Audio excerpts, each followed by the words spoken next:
This is an edition of Going Beyond Testing. I'm Mark Alyn.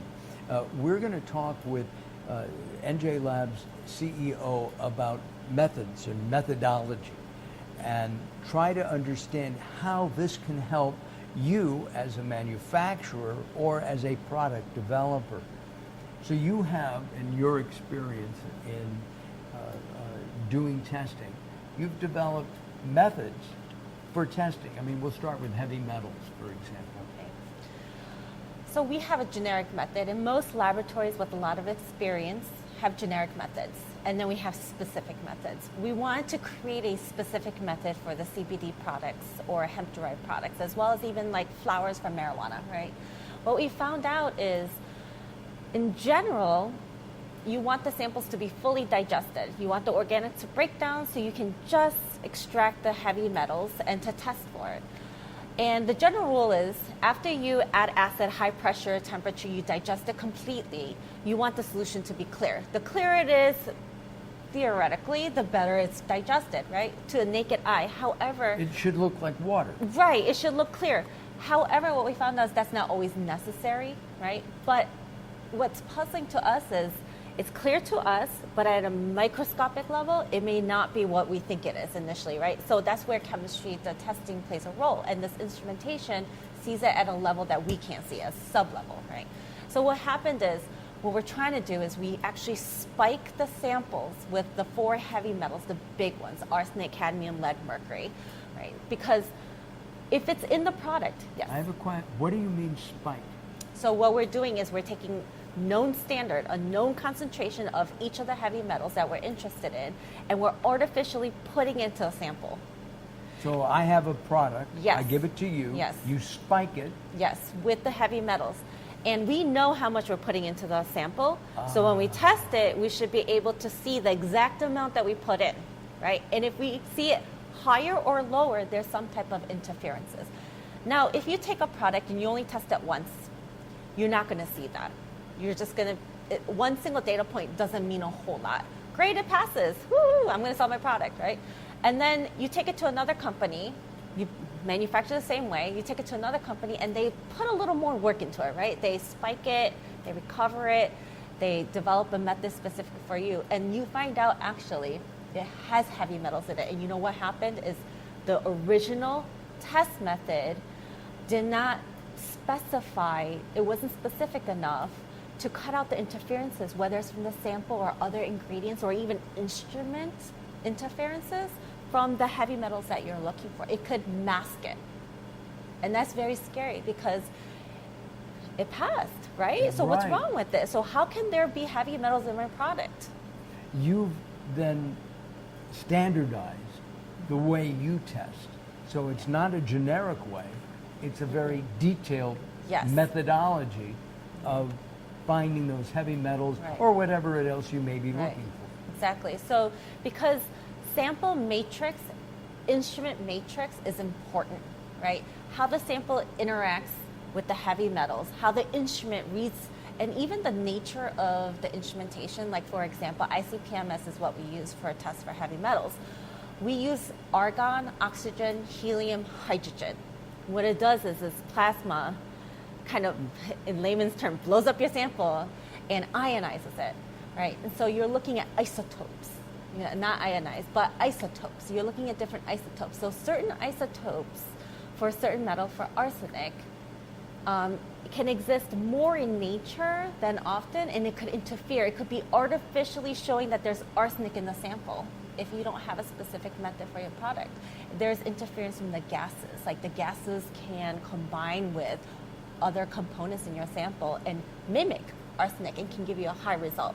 Or it can mask it and give you an artificial low result. But if you test repeatedly, you can find out if there's a malfunction or something else. Something behind the scenes that you're not seeing, right? It's more than meets the eye. Science is way more than what you can visually see.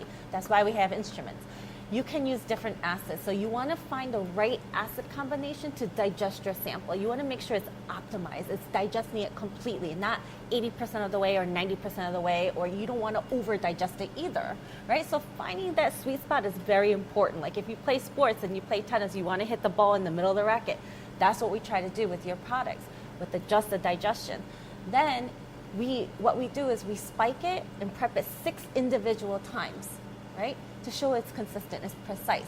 Sometimes we use a second person, another instrument, try it on a different day. So no matter when you do it, it's precise. For accuracy, you spike it at 3 different levels, all the metals at one time or separately. It's a lot of work. You're making a lot of solutions, and you want to recover everything you put in artificially into your sample to show that, hey, if there's heavy metals in my product, I can accurately measure it, and there's nothing interfering with it. Well, to use a couple of sports analogies, the tennis, so if you do this, it's love all, right? Mm-hmm. Love to, Yeah. and if you spike it, you're winning in volleyball. It's a win-win. I like those analogies, but yes, it's not, science is not always correlated with science, but when you play sports, there's a lot of analytical stuff going on, right? Right. Critical thinking skills, you're modifying things, you adjust either your body movement or however, and that's the same thing with science. You adjust these little things to optimize the method to make sure that you're getting the best possible result and true result. A true result. Mm-hmm. And you mentioned, I tested once and I pass. Yeah. You don't recommend that? No, because there's no guarantee that it was a true passing result, right? You have to make sure that the method is accurate to what you're looking for. And if you're not doing the development and the validation work, in a lot of these cases, especially when there's no real standardized methods set yet by the FDA or USP or other regulatory compliance bodies, you want to make sure that you do your due diligence. You're not going to just trust it just because you ran it one time. For me, I'm like, okay, it happened once. Let me see if I can repeat it again. Okay, let me do it again. Let me do it again. And that's what it is. A lot of it is the more you see, the more data you collect, the better equipped you are.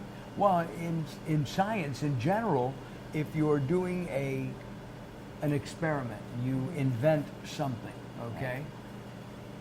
You want a scientist in another part of the country or the world to be able to duplicate what Yes. you've done, Absolutely. to validate what you've created. Absolutely. And that's called integrity.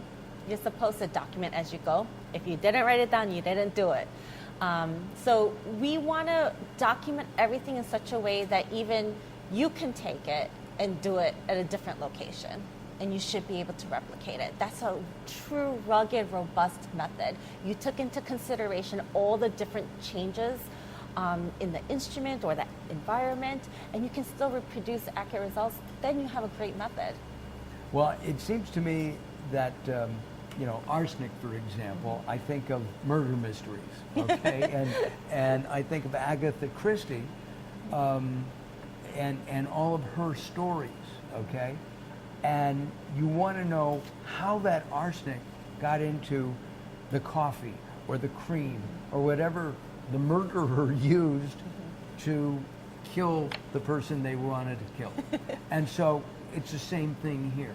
Yes. You want to know how that arsenic got into your pharmaceutical, your supplement, your nutraceutical, right? Right. So if we test it and we find any of those components, and it fails specification, yes, there's a full-blown investigation that is initiated on our end as well as the manufacturer. A good manufacturer is going to go back and investigate every single inch and corner of their entire process to figure out where it could have been introduced. And we kind of work with all of our manufacturers. We go back and forth, we communicate. It's part of who we are because we don't want to just leave it at that. Hey, it failed, bye, you're on your own. It's not like that for us. We actually work with all of our clients to make sure that we can come to a good resolution. And so that the end product is safe Yes. and effective for everybody, Yes. right? Sandra, thank you very much. This is going beyond testing. If you want information on NJ Labs, visit us first by going to our website. Second, come and visit Sandra. She'd love to show you around, show her methodology, show her validations that you can use in your product development, and your product manufacturing. I'm Mark Alyn, and this has been Going Beyond Testing.